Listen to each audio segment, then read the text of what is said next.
मैं गणेश पाठक निर्भय आप सभी का बहुत बहुत अभिनंदन करता हूँ, वंदन करता हूँ।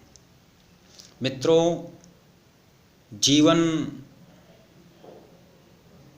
के बारे में बहुत कुछ कहा गया है और हम सब जानते हैं। जीवन कालक्रम के सानिध्य में निरंतर आगे बढ़ते रहने की प्रक्रिया है और कई बार इस प्रक्रिया के माध्यम में, इस यात्रा के माध्यम में सब कुछ हमारी अपेक्षाओं के अनुसार नहीं होता।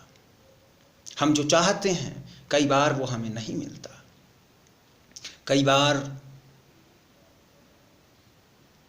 हमें हार का दंश भी झेलना पड़ता है और अधिकांश लोग इस हार के दंश को स्वीकार नहीं कर पाते हैं और इस अमूल्य जीवन निधि को व्यर्थ कर देने को, मिटा देने को, इसके अस्तित्व को ही समाप्त कर देने को उद्यत होते हैं। और कई तो अपने जीवन की आशाओं को छोड़कर निराशा के उस सागर में चले जाते हैं जो मृत्यु से भी अधिक भयंकर सिद्ध होती है। तो ऐसे परिस्थितियों में जब किरण क्षेत्र के मध्य में अर्जुन जिसको कि इतिहास में उस महायुद्ध का महानायक सिद्ध होना था, जब वही अपने अस्त्र शस्त्र त्याग कर बैठ जाता है, तब इस समाज में कोई न कोई श्री कृष्ण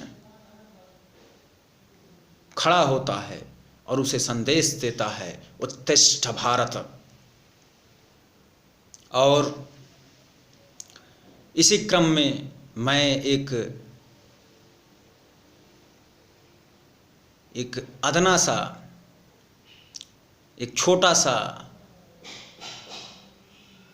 आपका स्नेही, आपका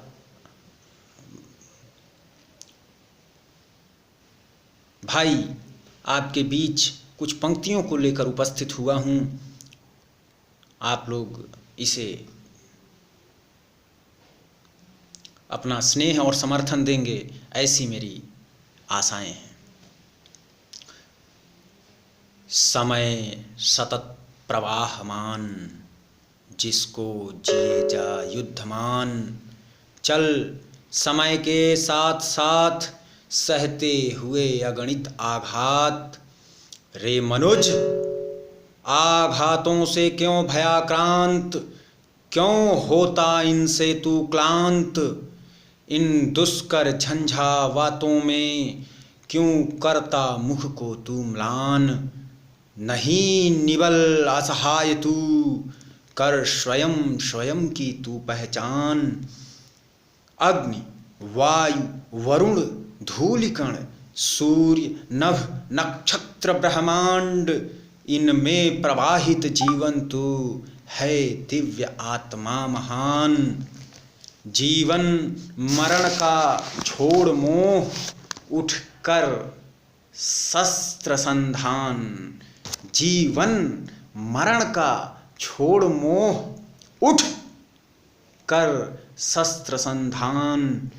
देख रहा इतिहास तुझे, कर कर्म बन समय की तू पहचान। समय सतत प्रवाहमान, इसको जिए जा युद्धमान। समय सतत प्रवाहमान, इसको जिए जा युद्धमान। चल समय के साथ साथ सहते हुए अगणित आघात। बहुत बहुत धन्यवाद। मैं गणेश पाठक आप सभी का पुनः बहुत बहुत साधुवाद देता हूँ कि आपने अपना अमूल्य समय इस रचना को सुनने में दिया। बहुत बहुत धन्यवाद।